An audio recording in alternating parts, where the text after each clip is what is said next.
السلام علیکم۔ آج کا ہمارا موضوع ہے ایک کفن چور کا واقعہ۔ ایک اندھا بھکاری تھا جو بھیک مانگتا تھا۔ اس بھکاری کا سوال کرنے کا انداز بڑا عجیب تھا۔ وہ لوگوں سے کہتا تھا، جو مجھے کچھ دے گا اس کو ایک عجیب بات سناؤں گا، اور جو زیادہ دے گا اس کو ایک عجیب چیز بھی دکھاؤں گا۔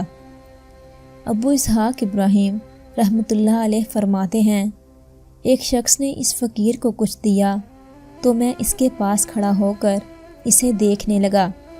اس نے اپنی آنکھیں چھپا رکھی تھی۔ جب اس نے اس شخص کو اپنی آنکھیں دکھائی تو میں یہ دیکھ کر حیران رہ گیا کہ اس کی آنکھوں کی جگہ 2 سوراخ تھے۔ اب اس فقیر نے اپنی داستان سنانی شروع کی۔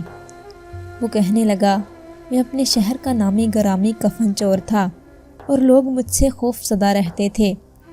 اتفاق سے اس شہر کا جج بیمار پڑ گیا۔ اسے جب اپنے بچنے کی امید نہ رہی تو اس نے مجھے 100 دینار دیے اور کہا، میں ان 100 دیناروں کے بدلے اپنا کفن تجھ سے محفوظ کرنا چاہتا ہوں۔ میں اس بات پر راضی ہو گیا۔ خدا کا کرنا ایسا ہوا کہ وہ تندرست ہو گیا، مگر کچھ عرصے بعد پھر بیمار ہو کر مر گیا۔ میں نے سوچا کہ وہ پیسے تو پہلے مر چکے تھے، لہٰذا میں نے اس کی قبر کھود دی۔ قبر میں عذاب کے آثار تھے اور وہ جج قبر میں بیٹھا ہوا تھا۔ اس کے بال بکھرے تھے اور آنکھیں سرخ ہو رہی تھی۔ اچانک مجھے اپنے گھٹنوں میں درد محسوس ہوا۔